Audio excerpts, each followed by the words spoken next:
Bonjour, bienvenue aux entrevues Inspirer l'équilibre. Aujourd'hui, je reçois Émilie Ouellette. Bonjour Émilie! Allô? Ça va bien? Ça va super bien, toi? Oui, tout à fait. Je suis vraiment contente de te recevoir. Tu es autrice, scénariste, humoriste. J'aimerais ça que tu te présentes un peu aux gens et après ça, on va leur expliquer pourquoi j'ai choisi toi, de t'interviewer toi, avec ton mode de vie. Aujourd'hui. Aujourd'hui. Ouais, ben oui, absolument. Alors, comme tu l'as dit, je suis autrice, donc j'écris des livres. J'ai écrit un livre qui s'appelle Ma tribu, qui est destiné, c'est pas un roman, c'est pas de la fiction, c'est vraiment un livre qui partage un peu mon point de vue sur la famille, tout ça, donc dans mon quotidien. Puis j'ai écrit des romans jeunesse. J'en ai un qui s'appelle L'après, qui est sorti cet automne. Puis j'en ai un autre roman jeunesse qui va sortir au printemps 2021 sur l'improvisation puis l'entrée au secondaire, donc des sujets qui me touchaient beaucoup. Scénariste, j'ai eu la chance d'écrire sur une émission qui s'appelle Les Parents, Conseil de famille, Les Magnifiques, puis plein d'autres projets comme ça auxquels on collabore ici et là, des web-séries, des choses comme ça sur Télé-Québec. Puis humoriste, ben oui, ben, je cherchais, tu sais, j'en train de chercher dans ma tête, qu'est-ce que je fais donc déjà dans la vie? Humoriste aussi, parce que, bon, ouais, c'est ça, je suis diplômée de l'École nationale de l'humour. Merci. Mais j'ai fait un spectacle qui s'appelle Accoucher de rire, que j'ai fait pendant 10 ans. Donc, un parcours, c'est sûr que l'humour fait partie, je dirais que l'humour fait partie de beaucoup, beaucoup de sphères de ma vie, là, pas juste en tant qu'humoriste. Fait que c'est vraiment la bonne description professionnelle, je te dirais, de mon côté, effectivement. Donc, tu dis que tu l'as fait pendant 10 ans, ton spectacle. Là, maintenant, c'est fini. Tu passes à C'est d'autres choses. fini! Ben oui, absolument. J'ai pris ça. Mais tu sais, la pandémie, il y a eu une pandémie. Puis ça a quand même ralenti beaucoup les arts vivants, puis tout ça. Puis moi, c'est un spectacle qui était très niché aussi, parce que c'est un spectacle que je présentais en après-midi, que les parents venaient avec leur bébé d'1 an et moins. Donc, c'est vraiment, vraiment niché. Là, c'était pas genre, hey, on remplit la place des arts, puis on fait, tu sais. Ce qui m'a permis de le faire pendant autant de temps, parce que c'était toujours des nouveaux parents chaque année, tout ça. Mais j'ai réalisé, c'est ça, j'ai réalisé aussi oui, que c'était le temps que je passe à autre chose. Mais je suis très contente. J'ai eu la chance de le faire en octobre, pendant la pandémie, de manière virtuelle. C'était weird et hot en même temps à la fois, parce que tu n'as pas de public dans la salle et tout, mais j'étais contente de le faire pour une dernière fois. Je suis fière de ce projet-là, pour vrai. Parce que, écoute, ma fille, la plus vieille, elle a 12 ans. Puis, tu sais, je l'ai faite à la naissance de mon fils. Mon fils, tu sais, fait que j'ai vraiment. Ce spectacle-là a vu tous mes enfants. Il s'est inspiré de tous mes enfants. Fait que j'étais comme. C'est ça. Vraiment, voilà. Tu es mère de 4 enfants. Oui! Donc, et ben, c'est ça. Il y a plusieurs choses qui nous relient, toi et moi. Entre autres, le fait que j'ai vu ton spectacle 40 000 deux fois. 40 000 fois! ça, puis la conférence aussi. Oui. Hein, parce que je donne des conférences, parce que tout ce qui s'attache à la famille, j'aime ça. Fait que ma conférence de la discipline à l'humour, ça aussi, tu l'as vu probablement Oui. 1 million de fois. Donc, on a des enfants toutes les deux, mais il y a aussi le fait qu'on a un mode de vie un peu similaire toutes les deux. Donc, tu as un mode de vie, je pense pas que je peux dire minimaliste, Non. mais tu vis avec pas beaucoup de choses. Non, c'est ça. Tu pourrais pas dire grossimaliste non plus. Non, c'est ça, exact. Dans le sens que vous vivez 6 Oui. dans un 5,5. Oui. J'aimerais ça que tu nous en parles. J'aimerais ça que tu nous dises. Ben, puis c'est une coopérative. Oui. J'aimerais ça que tu nous parles du mode de vie coopératif et qu'est-ce qui fait que vous avez choisi de ne pas déménager dans une grande maison à quand vous avez 2, 3 enfants, 4 enfants, que vous avez continué quand même de vivre dans cette maison-là. Puis là, je sais que tu es capable de partir longtemps sur le sujet. Je vais te poser mes questions tout de suite, puis après ça, tu partiras. Vas-y. Donc, pourquoi le mode de vie coopératif? Pourquoi rester dans un 5,5 à 6 personnes? Et puis, c'est quoi les avantages que vous voyez dans ce mode de vie-là? Ah, bon, garde ça. Fait que là, voilà. Ben, j'aime ça, c'est tout. Finalement, je ne parlerai pas longtemps. Non. OK, mais le mode de vie coopératif, c'est vrai, je pense que les gens ne sont pas nécessairement au courant. C'est quoi? Ça fait 10 ans aussi que j'habite en coopérative. Moi, c'était un mode de vie. En fait, avant d'entrer dans le mode de vie coopératif, je cherchais mon chum, puis moi, on cherchait déjà un mode de vie qui se rapprochait du co-housing. Nous, on avait entendu parler de ce concept-là, qui se fait beaucoup au Danemark et qui se fait comme dans d'autres pays. Pas beaucoup. Aux États-Unis, il y a eu comme une vague de co-housing qui consiste à avoir comme une grande terre puis avec plusieurs bâtiments, puis avec un bâtiment commun, mais des bâtiments secondaires qui correspondent aux maisons. Dans le fond, les gens ont un bâtiment secondaire, c'est leur maison, mais avec plutôt un grand bâtiment commun dans lequel il y a une grande cuisine. Puis, tu sais, le but est vraiment de partager cet espace-là, mais de partager aussi des coûts reliés à, peu importe, là, dans une maison ou un territoire commun, genre. Fait qu'on regardait ça, il n'y en a pas beaucoup. Au Québec, je pense qu'il y en a un territoire comme ça. Puis au Québec, le co-housing, légalement, ben, c'est encore sous la juridiction des condos. C'est comme ça qu'ils le voient parce qu'ils ne savent pas trop comment, dans quelle catégorie mettre ça. Fait qu'au niveau légal, c'est encore des condos que tu achètes, voilà, puis tout ça. Fait que mec, mon chum s'appelle mec, on regardait ensemble pour faire du co-housing. Puis tu sais, lui, il avait étudié à l'époque, il venait de finir un diplôme en dessin de bâtiment. Fait qu'il dessinait, là, il se disait un an. Puis on essayait de trouver, on voulait un petit projet, on voulait être 6 familles, puis on n'a jamais trouvé. Puis tu crois, on n'a jamais trouvé 6 familles pour. Tout était plus intelligent pour nous. On se disait, mettons qu'on achète à Montréal, mettons qu'on achète je sais pas, un building ensemble de 600 000, mais tu dis à 6 familles, là, ça fait comme une hypothèque de 100 000, puis qu'on peut transformer. Ça semblait abordable aussi, mais il y avait toujours quelque chose qui accrochait les gens, puis c'était toujours comme, non, mais je veux pouvoir décider comme tout seul. Toute cette vie en coopération, là, on n'a pas cette culture-là, je pense, au Québec, de vivre en coopération. Alors, en attendant, en n'ayant personne pour notre projet, on s'est comme retrouvé à pas trop savoir. Puis une des alternatives, c'était les coopératives qui existent. Fait qu'on s'est inscrit sur des listes de coopératives, tout ça, puis on a eu la chance d'avoir une place qui se libère. Fait qu'une coopérative, c'est des gens qui habitent dans un même lieu, ça peut être dans un même bloc ou plusieurs blocs qui vont, comme nous, c'est le cas, là, on est plusieurs blocs, appartements qui sont collés sur une même rue, territoire, tout ça, puis on décide ensemble. Fait que c'est vraiment, c'est-à-dire que légalement, on est sur la loi des coopératives, comme des jardins, comme des magasins qui sont aussi coopératifs. Mais nous, c'est notre habitation. Fait que ce qui fait qu'on doit autogérer tout, que ce soit l'entretien, que ce soit les loyers, que ce soit la vie communautaire, tout ça, c'est autogéré. Fait que tout le monde fait partie des comités. C'est un peu ça l'objectif, c'est que quand tu habites en coopérative, comme c'est autogéré, il faut que tu t'impliques dans quelque chose. Donc, nécessairement, il y a un engagement, il y a une implication, une participation de chaque membre. On est des membres, tu sais. Puis c'est ça. Mais après ça, et la différence du condo, c'est que quand moi, si je décide de partir de la coopérative, je ne vends pas mon unité d'habitation, je ne repars pas avec aucun argent. Fait que je paye un loyer, mais on a aussi le souci, parce qu'on est porté par des valeurs de coopération, de solidarité, de tout ça, que les loyers soient moins chers. T'sais, on essaie de. On n'est pas une corporation qui veut faire du profit sur le dos des gens qui n'y arrivent pas. C'est pas ça qu'on prône comme valeur. Donc voilà, fait que c'est un mode de vie qui me correspondait là, totalement. Fait que ça fait 10 ans qu'on est ici. Dans ma coopérative, il y a des 3,5, 4,5, 5,5, 6,5, 7,5. Fait qu'en plus, on est une coopérative écologique, c'était une des vocations, puis on est une coopérative familiale, intergénérationnelle, multiculturelle. Fait que, tu sais, il y a tous ces aspects-là qui qualifient ma belle coopérative. Et donc, quand je suis rentrée ici, moi, on habitait dans un 4,5, mais je n'avais pas autant d'enfants. À un moment donné, j'ai eu plus d'enfants, je suis tombée enceinte. J'ai eu la chance, il y a un appartement qui s'est libéré, on a pu passer dans un 5,5. Puis puis c'est ça, puis là, on a 4 enfants.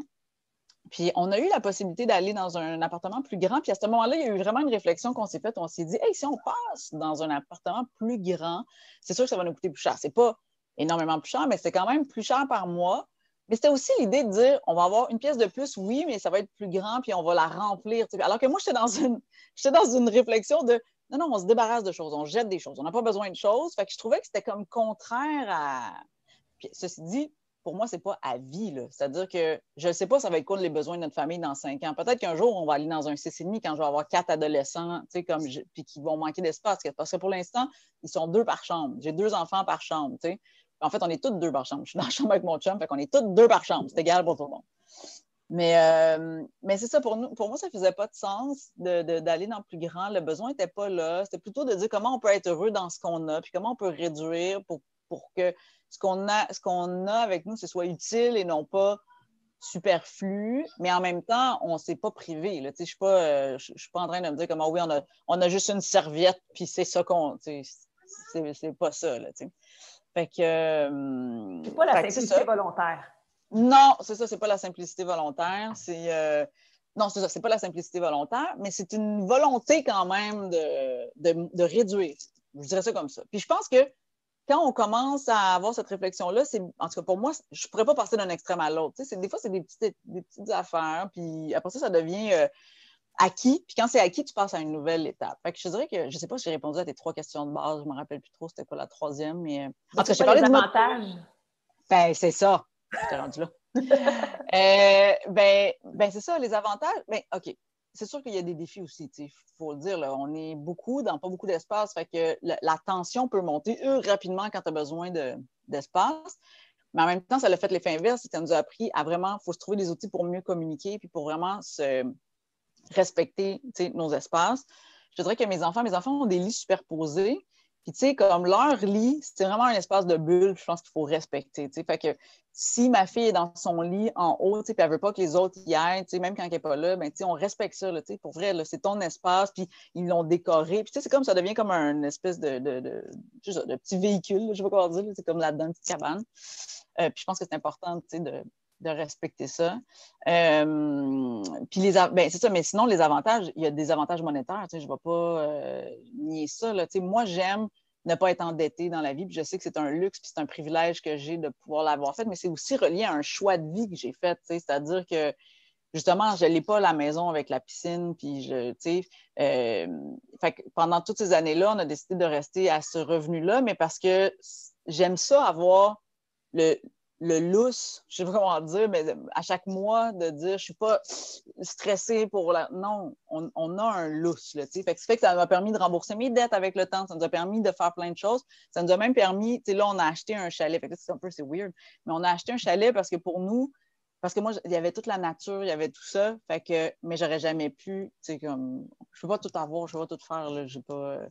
Fait que c'est ça, fait qu'il y a des avantages au niveau monétaire, il y a des avantages au niveau de la communication, puis il y a des avantages de gratitude. Je ne sais pas si ça se dit comme ça, mais je me rends compte quand je voyage n'importe où, ou même quand je vais en visite ailleurs, ou tout ça, comme je fais crime, c'est vraiment notre perception qui fait la différence.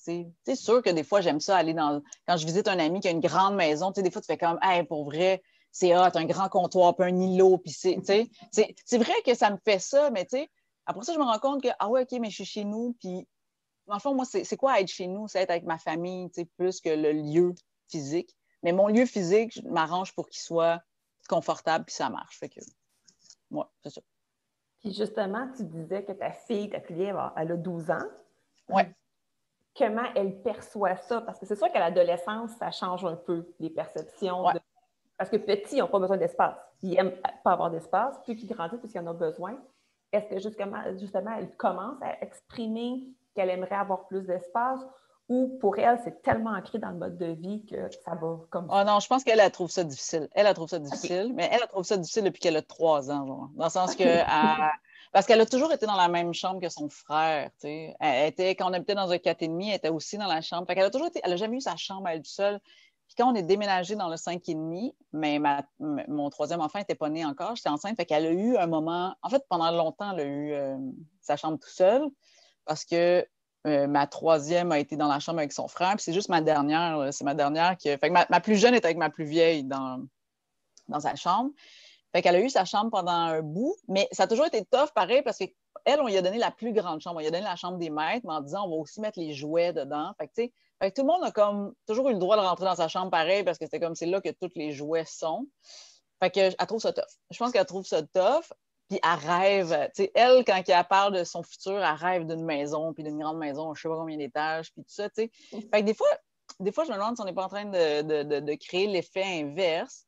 Mais en même temps, elle est pas du tout dans l'ingratitude ou dans les reproches parce qu'elle voit bien, tu sais, comme elle les voit les avantages. Parce que les avantages de la vie coopérative, c'est aussi toute la communauté qu'on a. Fait que de vivre ici, il y a plein d'amis dans la cour, on a une grande cour, on a les voisins. Il y a plein d'affaires qui se passent qui sont spécifiques à notre milieu de vie.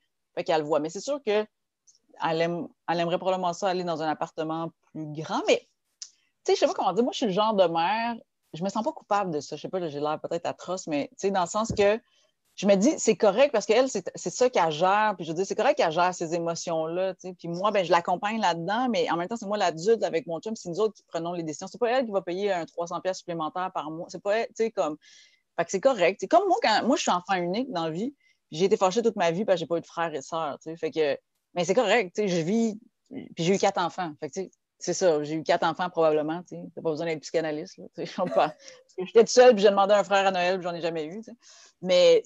Fait que c'est ça, fait que je l'accompagne là-dedans, puis on l'écoute là-dedans. C'est pas nécessairement ça qui va faire, mais en même temps, je suis pas non plus dans le « Ah ouais, mais je m'en fous ce que tu penses ». C'est pas ça, mais on l'aide à trouver des espaces de bulles, des choses comme ça, mais puis pour vrai, en plus, depuis cette année, on fait l'école à la maison. Fait qu'on est vraiment tout le temps ici, tout le temps ensemble.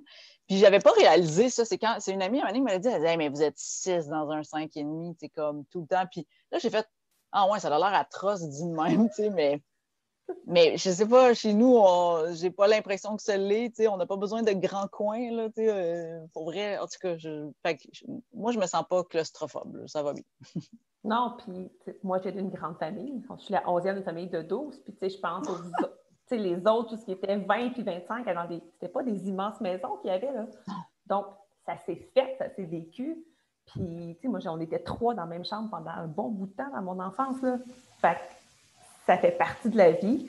Puis, ça n'a pas fait que j'ai une grosse maison parce que j'ai un 5,5. Puis, maintenant, on était 3, plus la garderie, plus mon autre entreprise dans 5,5, tu sais. Fait que... mais on s'habitue, puis quand c'est notre réalité, c'est ça que tu vis. Fait que, tu sais, ouais, c'est ça que tu connais. Tu sais. Moi, c'est ça. Moi, j'ai vécu en banlieue tout seul. Fait que, imagine, moi, j'étais tout seul. Moi, j'ai grandi mon enfance en banlieue avec la piscine, la cour, le sous-sol, ma chambre. Tu sais, je veux dire, j'avais tout le kit. Là. C'est juste en allant. Puis à un moment donné, mes parents se sont séparés. Puis là, je suis allée vivre dans un petit appart avec ma mère. Fait j'ai vraiment changé de statut social. Là, tu sais, comme vraiment. Mais quand tu es enfant, tu as une grande résilience. Je pense que tous les enfants ont une résilience, puis ils s'adaptent. De toute façon, mes enfants n'ont pas connu autre chose. Fait que, tu sais, c'est pas comme si pour eux, ils faisaient comme ah oui, avant on habitait. Mais non, avant on habitait ici. Fait que, tu sais, c'est ça. Non, puis comme tu le dis, l'avantage de vivre en coopérative, c'est qu'ils ont une immense cour avec. Ouais. Et je sais, vous vivez à Rosemont, près d'une piste cyclable et tout. Oui. Donc, le dehors est totalement là. Le dehors est là, parce que nous, en plus, c'est une grande coopérative, il faut le dire. Là. Nous, c'est une coopérative de 95 logements. Fait que c'est énorme, parce qu'il y a des coopératives qui peuvent être à 30, 20. Là, tu pourrais avoir une coopérative de 8 logements, si tu veux, là, qui serait un bloc. Mais nous, 95, ça veut dire que ma coopérative est délimitée par 3 rues, carrément. Fait que, l'espace intérieur de la cour, c'est vraiment l'espace entre 2 rues là, de largeur. Fait que c'est énorme. Puis, en plus, en arrière, il y a la bibliothèque, puis il y a un parc, puis il y a la piste cyclable. Fait que, on a toute cette oui, c'est ça. Il y a aussi, fait que la bibliothèque, c'est notre cours, dans le sens qu'on y va, c'est pas. Fait que ouais, il y a tout ça qui agrandit la maison, en fait. On est comme agrandi de l'extérieur d'un paquet de choses, fait que ça aide aussi. Bien, je vais t'amener complètement ailleurs. Allons-y! Encore au sujet de ta famille, et tu as parlé un peu tantôt que c'était un milieu écologique où tu vis présentement. Je pense que ça, c'est comme super important pour toi. Oui. Je sais que tu fêtes Noël, mais même un peu avant Noël, que pour toi, c'est pas nécessairement des cadeaux, pas nécessairement, je dirais pas le gros party, parce que tel que je te connais, ça doit toujours être un gros party. Mais tu as fait un calendrier de l'Avent où c'est pas des cadeaux que les enfants reçoivent, pas du chocolat. J'aimerais ça que tu me parles de Noël. Ben oui. Puis, Noël! 1er décembre. Oui, oui, mes enfants ne reçoivent aucun cadeau à Noël depuis tout le temps. Fait que ça, quand tu es à contre-courant de la société, je te dirais que c'est ça qui est plus tough, en fait. Moi, mes enfants n'ont jamais connu autre chose, mais ce qu'ils doivent trouver tough, c'est quand ils allaient à l'école, ils sont pas à l'école, mais de toujours se comparer avec les autres. Mais là, nous, on est super chanceux en même temps parce que nous, on n'a pas de visite du Père Noël. Nous, on a la visite de Mère Noël. Tu comprends? C'est complètement différent. On est super chanceux. Je ne sais pas, peut-être qu'il y en a d'autres là, qui ont aussi la visite de Mère Noël. Puis Mère Noël, quand elle vient à Noël, elle laisse une lettre. OK, attends, il faut que je reparte du début. Nous, on a un lutin. Ça aussi, c'est arrivé. Fait qu'on a un lutin qui débarque la journée où on fait le sapin de Noël. Fait que souvent, c'est dans la première semaine de décembre, en tout cas, fin novembre, puis ça. Puis quand notre lutin apparaît, en fait, quand on fait notre sapin, le lendemain, le lutin apparaît. Puis là, ça, c'est Mère Noël qui nous demande de s'en occuper parce que Colin, il tape un peu ses nerfs à ce moment-ci de l'année. Fait qu'on s'occupe de notre lutin. À tous les jours, il fait des bêtises. Et c'est étonnant. Puis, il repart le matin de Noël. Fait que quand on se lève le matin de Noël, il n'est plus là. Mère Noël est venue le reprendre, puis elle nous a laissé une lettre. Puis dans la lettre, elle nous donne toujours des activités. Elle est vraiment fine. Puis, elle nous donne des activités. En fait, chaque enfant a une activité qu'il va avoir le droit de faire avec ses 2 parents tout seul pendant une journée. Fait que c'est fou, là, le nombre d'activités qu'on fait à chaque année. Fait que ces activités-là, ça peut être autant d'aller faire du ski que de passer une journée. On a déjà eu une journée que c'était une journée oui. Oui, dans le sens que l'enfant avec qui c'était mon fils, puis cette journée-là, c'est tout ce qu'il nous demandait, c'était oui. Fait qu'on le faisait. Bon, on s'entend, là, il savait qu'on ne pouvait pas aller à Chicago puis revenir à tout ce qui peut se faire. Fait que, genre, on est allé au cinéma, genre, ces affaires-là. Fait qu'on a plein d'activités comme ça. Fait que c'est la mère Noël qui vient chez nous, puis c'est ça qu'elle fait la mère Noël. Puis ce qui fait que le calendrier de l'Avent, ça m'a fait l'année passée, j'ai fait un guide du temps des fêtes que je vais remettre en vente cette année, qui est genre 15 mais qui permet d'avoir, fait qu'à tous les jours, à partir du 1er décembre, tu piges. Fait que c'est un guide que tu as, puis tu as ma façon de voir les choses, mais tu peux découper les choses, puis tu les piges. Puis, à tous les jours, tu fais cette petite affaire-là. C'est une petite folie dans ton quotidien. Ça peut être OK, là, aujourd'hui, on met tous nos pyjamas de Noël, puis on chante une chanson, autant qu'on se raconte une histoire, autant que là, c'est un petit chocolat chaud, autant que là, on cuisine des biscuits. Puis, tu sais, en même temps, j'ai fait ce calendrier-là de sorte que tu as des activités de fin de semaine puis des activités de semaine, tu sais, parce que je sais bien que de faire la batch de biscuits de Noël, mettre Colin un mardi soir, tu vas faire, c'est pas trop réaliste, hein? Fait que, des fois, ça peut être aussi niaiseux que de dire, vous prenez votre chanson préférée, vous la mettez fort dans le stéréo, puis pendant cette chanson-là, toute la famille danse ensemble. Ça a l'air niaiseux, mais mais quand est-ce que tu fais ça? C'est quand la dernière fois que tu as dit, hey, là, ça, c'est ma toune, commande tout le monde, on se lève, on lâche tout, puis on danse ensemble. 2 minutes 30. Tu comprends? C'est pas une toune, c'est pas, à moins que tu mettes November Rain, là, c'est long, là, mais sinon, c'est 3 minutes, là. Puis le fun que tu as, la connexion que tu as. Fait que c'est des petites activités, des petites pensées comme ça du calendrier l'Avent qui sont vraiment pour juste mettre une petite magie de connexion dans la famille puis tout ça. Fait que ouais, c'est ça. Ça, c'est le guide du temps des fêtes. Puis il y avait aussi toute une section justement dans les 2 semaines du temps des fêtes. Parce qu'effectivement, moi, je suis une grande... Mais en fait, encore une fois, je suis privilégiée dans le sens que, comme travailleur autonome, je n'ai pas vraiment de contrat dans le temps des fêtes. Là, fait que souvent, on se dit, bon, mais c'est un 2 semaines off. De toute façon, l'école était fermée, on fait ça. Puis, fait que, tu sais, pyjama all the time, ciné-cadeau dans le tapis. Tu sais, vraiment, là, de dire, on switch la routine, on met la routine à off, là, ce qu'on a, pour vraiment complètement vivre autre chose, parce qu'après ça, tu es content de revenir à ta routine aussi. Mais le but, pour moi, c'est toujours d'avoir des connexions, puis de trouver comment on peut mettre la folie. Mais ça fait partie, pour avoir vu ma conférence 1 million de fois, tu le sais, là, ça fait partie de mon mantra, pas juste dans le temps des fêtes, de dire comment à tous les jours, je peux avoir au moins un fou rire, quelque chose de positif dans ma famille avec mes enfants. Fait que je suis toujours comme à la recherche du petit kick là, qui fait juste nous aider à aller dans cette direction-là, finalement. Puis, tu dis que les enfants n'ont pas de cadeaux, Non. mais en fait, ils n'ont pas de matériel. Oui, c'est ça. Excuse-moi, tu as raison de préciser. Ils reçoivent plein de cadeaux, mais en activité, en choses qu'ils font, en moments privilégiés. Donc, oui.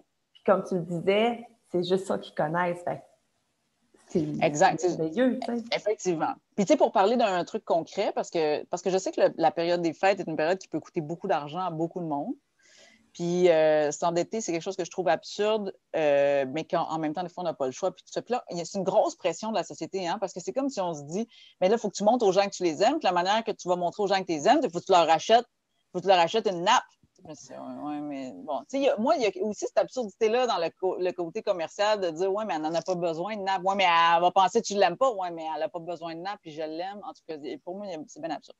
Fait que, mais les activités coûtent des sous quand même, parce que, Mère Noël est gentille, mais bon, les enfants pensent que c'est gratuit, mais ce n'est pas nécessairement. Fait que, moi, ça fait longtemps aussi que j'avais commencé à mettre, ça fait des années que je fais ça, où à chaque début d'année, à chaque 1er janvier, j'ai un pot, j'ai un pot d'économie. Fait que à chaque semaine, je mets $1 correspondant au numéro de la semaine qu'on est. Fait que la première semaine, je mets 1 pièce, la deuxième semaine, je mets 2 pièces, puis ça, bon. Fait que, tu sais, si tu réussis à le faire, je pense que si tu réussis à le faire au complet jusqu'à la 52e semaine, là, je pense que tu te retrouves avec quelque chose comme 1400, pas loin de 1500 pièces. Moi, je suis toujours honnête, j'ai jamais réussi à faire l'année au complet. Parce que ça commence à être, tu sais, quand un $40 une semaine, 41 la semaine d'après, ça commence à faire beaucoup d'argent dans le pot. Mais je me suis toujours rendue à 8 mois et plus. Fait que assez pour dire que ça doit faire un montant autour de 800, entre 800 et 1000 que je réussis à économiser comme ça en mettant juste 1 pièce, 2 pièces, 3 pièces dans le pot. Puis c'est toujours cet argent-là. Nous, c'est l'argent qui sert au temps des fêtes. C'est vraiment ça. Fait que c'est ce qui sert à payer nos activités, c'est ce qui sert à... Ou tu sais, des fois, ben là, pas cette année, j'imagine, parce qu'on a une pandémie, mais tu sais, juste voyager, aller voir la famille, des fois, c'est plus de gaz ou de louer une auto, de tout ça. Bon, ben c'est cet argent-là qui sert à ça. Fait que ça fait que quand nous, le temps des fêtes est fini, on a 0 $ sur nos cartes de crédit, on n'a rien, tu sais, comme... Puis pour moi, ça aussi, c'était important parce que c'est trop absurde, sinon, de dire hey, oui, c'est le fun, puis ça va me prendre 4 mois récupérer, tu sais, ça marche pas pour moi. En fait, c'est que tu le payes d'avance. Exactement, c'est ça, je le prévois d'avance. Mais ça, je suis free là-dessus. Si tu as un autre équilibre sur le monétaire, tu vas, tu vas trouver que je suis vraiment intense côté argent, je suis intense. Comment tu deals avec les autres? Je veux dire, dans le sens que j'imagine que les autres donnent des cadeaux. Les parents. Oui, c'est ça. Ça, c'est des grosses conversations qui durent depuis longtemps. J'ai vraiment une chance. La famille de mon chum, elle est très... c'est autre chose. Mon chum est d'origine haïtienne. Puis, tu sais, c'est pas dans la culture de sa famille. En tout cas, je sais pas, je peux pas parler nécessairement pour tous les Haïtiens, mais en tout cas, dans sa culture familiale, il n'y a pas de cadeau, de toute façon. Puis quand il y en a, c'est de l'argent. Fait que, puis l'argent, ça fait longtemps que nous, on a établi avec les gens, justement, qui gravitent autour de notre famille, que ça servait à payer.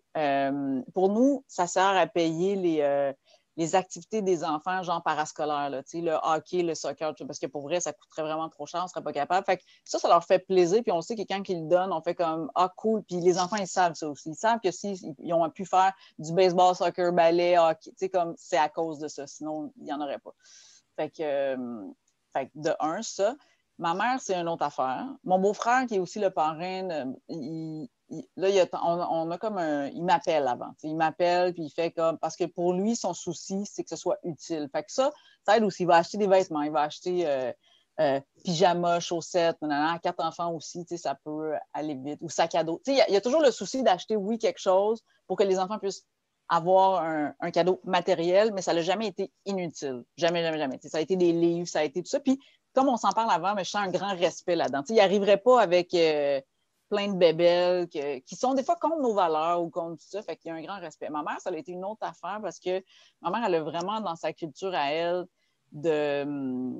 que plus que tu en donnes, plus que ça veut dire que je t'aime, plus... bon. Fait qu'on a eu beaucoup de discussions, puis ils ne sont pas finis tant que ça, ces discussions-là. C'est toujours un work in progress. Mais là, l'entente qu'on a depuis plusieurs années, c'est tu leur achètes le nombre de cadeaux que tu veux, mais ça reste tout chez toi. Fait que ma mère habite dans un 4,5. Elle a slacké sur genre, j'achèterai pas une cuisinière. Là, comme, fait, mais elle en a, je te jure qu'elle en a des jouets. Là, elle en a plus que chez nous. Là. Elle a vraiment beaucoup parce qu'elle en a 4. Fait que, je pense que maintenant, elle leur donne 2 cadeaux chaque. Fait que quand on va à Noël, mettons, puis qu'on va chez elle, fait que les enfants vivent cette affaire-là chez elle, mais ils savent que ce qui se déballe chez elle, ça reste chez elle de toute façon. Mais c'est sûr que quand on y va après chez elle, c'est comme, dans le sens que tous leurs jouets sont là, tous leurs cadeaux sont là. Fait que, tu sais, ça, si c'était juste de moi, je préférais qu'il n'y ait rien, parce qu'en plus, que je trouve que c'est absurde personnellement, parce que je me dis, wow, c'est chez toi, puis, il n'y a pas de... des fois, on peut être 8 mois sans, comme... Fait qu'à un moment donné, ça se gaspille, là, je ne sais pas comment dire, mais en même temps, je comprenais son besoin à elle de vouloir donner, de le vouloir communiquer comme ça. C'est un terrain d'entente. C'est ça, c'est pas tout blanc ou tout noir. C'est un terrain d'entente qu'on a. Puis là, je te dirais que ma fille, la plus vieille, elle commence à être vraiment aussi plus critique par rapport à ça. Fait que là, des fois, je me rends compte que des dernières fois qu'on était chez ma mère, c'est ma plus vieille qui fait comme elle, là, t'as pas besoin d'acheter ça, t'es comme non. Fait que là, je fais OK. Il y a comme elle aussi, elle s'en rend compte. Mais il faut croire, en tout cas, il faut dire que nos enfants, là, c'est eux autres là, qui ont une planète de merde là, en ce moment. Là. C'est à eux qu'on donne une planète poubelle. Là. Fait que ça devient anxiogène pour beaucoup d'adolescents et d'enfants. Fait que là, il y a quelque chose de logique que ça soit elle qui fasse comme hey, on peut pas, là, ça sert à rien que tu nous achètes plein d'affaires de même. Là, fait que c'est une conversation qui continue. Et quand ça passe par eux, tout d'un coup, ça devient logique pour les grands-parents. T'sais. Absolument, absolument. Ouais. Pour les laisser justement pouvoir le dire, puis probablement que le changement va venir de ta fille. Probablement, c'est ça. Mais en même temps, c'est ça. Mais c'est ça, c'est petit à petit. C'est ça, c'est petit à petit. T'sais. Je ne sais pas qu'est-ce que ça va ressembler si mes enfants ont des enfants un jour. T'sais. Mais je sais, en tout cas, j'espère me rappeler, moi, en tant que grand-mère, quand je le serai. C'est ça. d'avoir ces conversations-là. Parce que moi, je pense que ma job avec mes enfants, ça ne va pas être de bypasser leurs valeurs, tu sais. Fait que, mais peut-être que je vais être confrontée à quelque chose, je ne sais pas. On verra. Hey, je savais qu'on aurait pu en discuter encore pendant des heures, je le savais. C'est-tu déjà fini? C'est déjà fini. Mais voyons donc! Je suis vraiment contente de t'avoir eu en entrevue. C'est super intéressant. Sûrement qu'un jour, je te ramènerai en entrevue pour parler de l'argent, parce que je trouve parlera que d'argent.